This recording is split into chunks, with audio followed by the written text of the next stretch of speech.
Donc, on est au Centre d'action bénévole de Châteauguay avec respectivement Annick Hall et Vanessa Saint-Pierre, donc directrice et intervenante en développement communautaire ici au CAB. Bonjour, merci à vous deux de nous recevoir chez vous.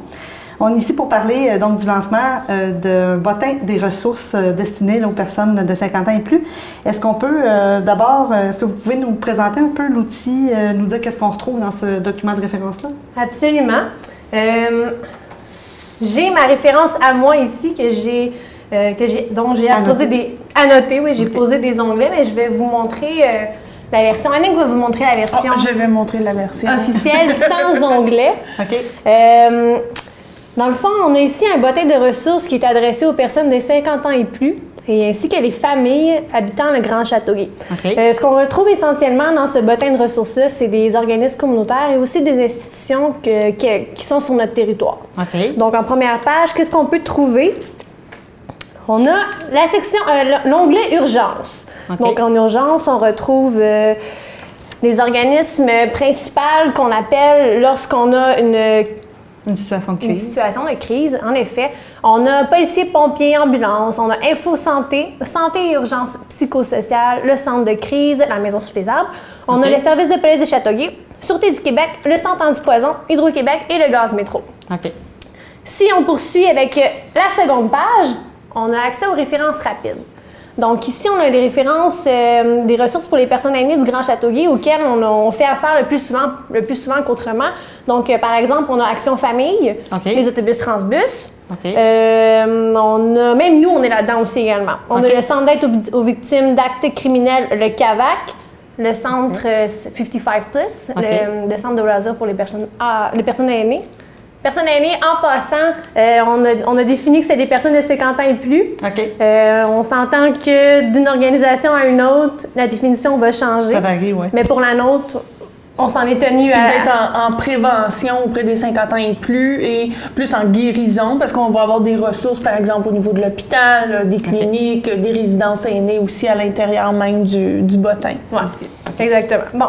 Pour continuer, je continue comme ça plutôt que comme ça risque d'être plus... Mais c'est parce que moi, je ne le voyais pas, hein? C'est pour ça que j'étais comme ça. OK. On a la maison sous les arbres, la ressource, pas trop loin de Châteauguay. Donc, ça, c'est pour un bref aperçu.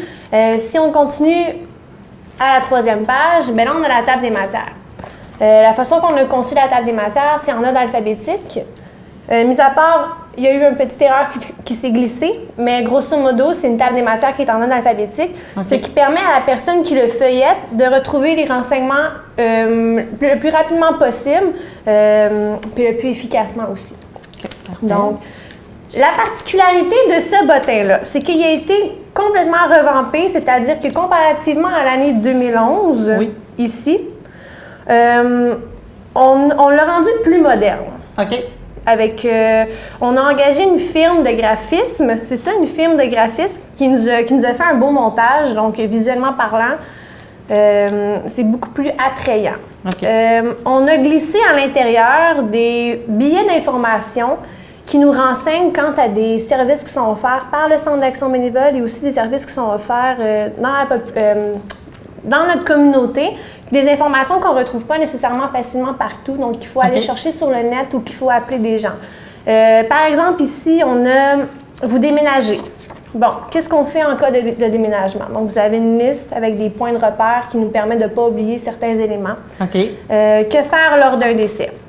Donc, on a une page entière qui nous parle de déclarer le décès afin d'obtenir tous les éléments. Exactement. Rechercher le testament, protéger les biens. On a une autre page qui nous parle du bénévolat, les bienfaits du bénévolat. Qu'est-ce que ça nous apporte à nous, non seulement à nous, mais aussi à la communauté. Puis on a une page aussi qui nous parle du programme PAIR. Le programme PAIR, c'est le programme automatisé de sécurité qui est offert ici au Centre d'action bénévole du Grand Châteauguay. Donc on a toutes ces informations-là qui sont regroupées dans un seul bottin qui contient environ une 60aine de pages. Puis aussi, on a, depuis la première distribution de ce bottin de ressources-là, on a distribué environ 1500 copies, donc sur un lot de 3000 copies.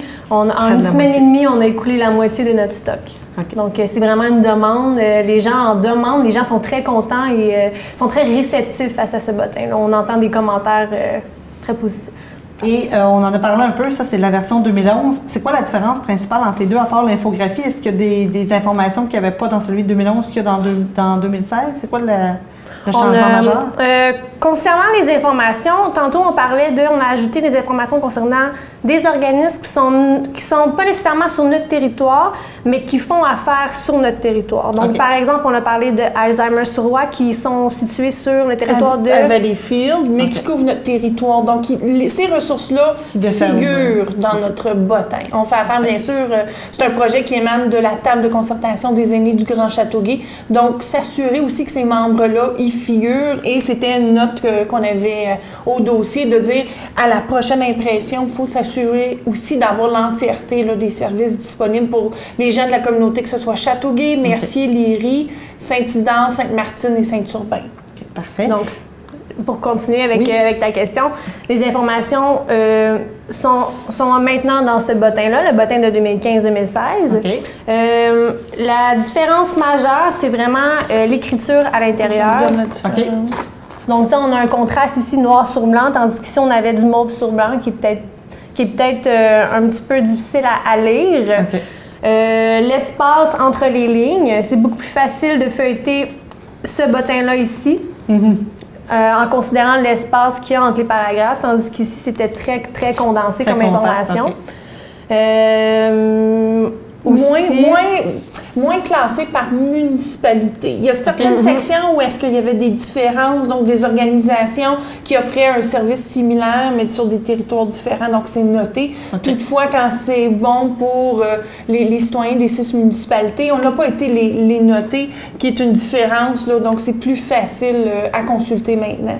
Il y a des sections aussi qui ont été ajoutées. Si on pense un peu plus au niveau de la culture des loisirs, parce que c'est un bottin de référence pour les personnes de 50 ans et plus. Non pas inscrit personne aînée. Si je prends l'exemple de ma mère, elle ne se considère pas comme une personne aînée, elle ne l'aurait pas pris. Mais les 50 ans et plus, que ce soit pour eux ou peut-être même pour être en aide auprès d'un proche, d'un voisin ou même de son parent, c'est bon aussi pour quelqu'un qui veut faire du bénévolat. Il peut le consulter puis de voir qu'il y a plusieurs endroits où ils peuvent faire du bénévolat. Quelqu'un qui est en recherche d'emploi et même quelqu'un d'y faire référence. Je pense à la directrice de l'école Sainte-Martine qui a dit que c'était un outil qui était pratique pour elle malgré qu'elle est avec des jeunes. C'est quelque chose qui est facile à consulter pour elle. C'est un outil supplémentaire là, pour donner en référence là, auprès de la communauté. Et rapidement, comment on fait pour se le procurer? Est-ce qu'il faut venir ici au CAB ou comment on fait? Entre autres, il y a les organismes de la table aînée. Si je pense à la FADOC, on a déjà distribué plusieurs copies. Les résidences pour personnes aînées aussi en ont reçu des copies et bientôt donc dans les bibliothèques. C'est la version francophone qui est offerte présentement et très prochainement, on va avoir la version en anglais aussi disponible. Donc dans les grands centres, là, si on pense peut-être même au niveau des épiceries, dans des endroits, des restaurants aussi populaires, si je pense à Saint-Isidore, à ceux à Sainte-Martine aussi, et tous les lieux au niveau de l'hôtel de ville et municipal aussi vont avoir des copies. Est-ce qu'il y a un coût relatif à l'achat ou si c'est gratuit? C'est gratuit et disponible sur le site web aussi au www.cabchateauguay.org. Parfait. On invite évidemment tout le monde à s'en procurer. Merci beaucoup, mesdames, de nous avoir parlé de votre clinique. Merci.